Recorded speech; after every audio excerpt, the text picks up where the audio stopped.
What up, y'all? It's just me today. I had some things on my mind, so I wanted to talk about them and I guess kind of like catch you all up, considering the fact that this is, in a way, my diary, my audio diary, my video diary if you're watching this on YouTube. So, I quit my job about 2 to 3 weeks ago, and that was a really crazy and weird like sensation to do, right? Like I felt really irresponsible and really scared because I've been working since I was however old. I've been working for a long time. And I like went to Peace Corps. I'm not sure if you all know this if you listen to the podcast, but I went to Peace Corps whenever I was fresh out of college, and that was my dream. That was the whole reason why I went to Peace Corps, or why I went to college, excuse me. And I knew like I need to come back and get a job and like live a life that is comfortable and I'll be fine. But there was like something there that really made me struggle with like being comfortable or like ever really achieving that level of comfort that I thought that I was capable of doing at some point. Apparently, I'm not built that way, and that makes me feel silly sometimes. And like I'm sure if you've listened to all the other episodes, you are probably realizing some of these trends that I personally have of self-doubt and self-sabotage, like a lot of you also have, I'm sure, because I'm not unique in that way at all. So I quit my job, and that brought up all of those feelings after I put in my 2 weeks notice. And it was like I had to like feel internal dread for 2 weeks straight, right?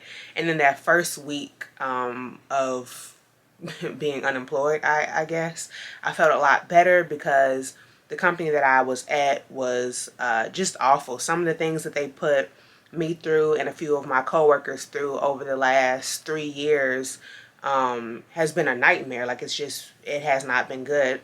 And I had a similar experience, not nearly as bad, but similar within Peace Corps. So now that I'm at like the 3 week mark, I've gone through multiple like waves, ebbs and flows of comfort and of discomfort and just I guess questioning. And I guess that's normal. I think especially within the last 3 years with the pandemic, I think a lot of us have struggled with our relationship to work and our relationship to money and our relationship to relationships. And I'm like at a place where it's like, huh, I personally hate therapy. It is great. I think it's something that people should do. But I don't like going to therapy, and I know that is because I don't like sharing my feelings, even though that is part of the reason why I have this podcast, so I can get better at doing that and get better at communication skills when it comes to sharing aspects about myself or feelings or whatever, right? But I really don't like therapy, and I've been forced to think, especially like I had an instance happen this weekend where I'm thinking about the people that I know's relationship with therapy. And it is concerning to me. It's interesting to me. I think a lot of times, a lot of us don't want to actually get better.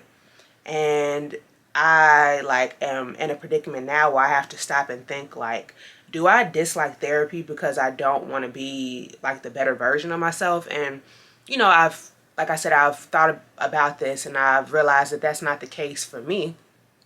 But I think that is the case for a lot of people, especially my fellow minorities who grow up in these circumstances where they really don't like they feel uncomfortable in the ways in which they grew up, but they have a hard time um, accepting that you can change how you view things or how you feel about things.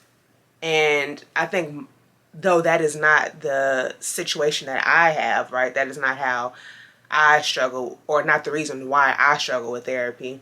I personally struggle with it because I always live in this place of feeling like I am misunderstood. But it's taking me more and more to realize that at the end of the day, I think I'm not the only person that feels like this. Like, a lot of people are misunderstood. A lot of people feel that way. And that means that I am not different. Therefore, I can still benefit from these things, even though I go to them and I feel like this is just a pointless conversation. And again, like, I probably have learned that through doing this podcast, and especially now bringing on people and talking and like putting myself out there to the world, or to the 100 listeners that I have on this podcast.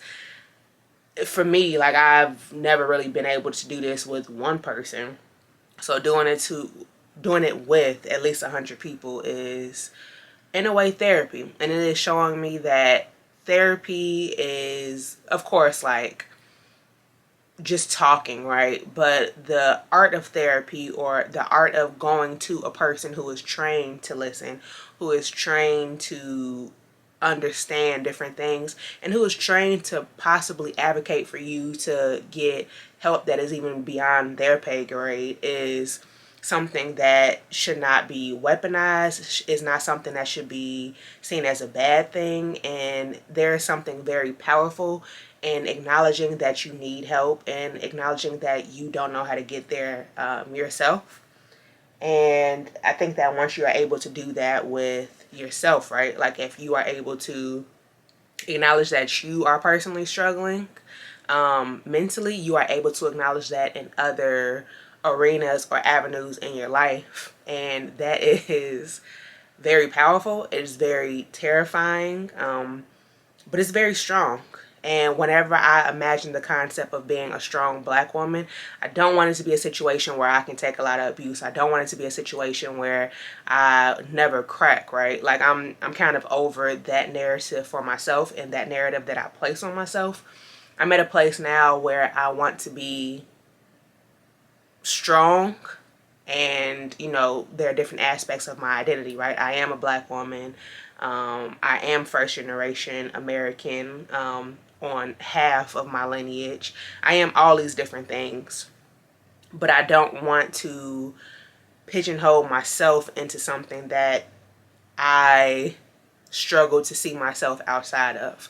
So I guess I kind of came on here to have that conversation with you all, to let it be known, right? Like, if you also are struggling with therapy, or if you struggle with communication, though it is really beneficial to do things like what I do, right? Which is broadcast myself online and try to like get out of my awkward, angsty black girl, no one understands me because I'm weird shit, right? Like, that is one way of doing it. But there's no shame in actually struggling through therapy with someone who is trained to help you do that.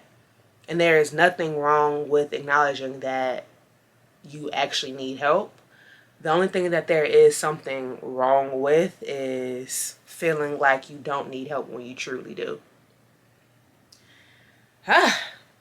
Alright, thanks guys. I hope you enjoyed this one. This was heavy on my heart, and if any of you all ever need anything, if you need any resources, feel free to reach out, because I think the world is kind of sick right now. But I think the beauty in everyone being sick is that everyone can nurse each other back, because we are all in really similar situations right now. And I am here to nurse anyone back to the best of my abilities, because again, I am not trained. Love y'all.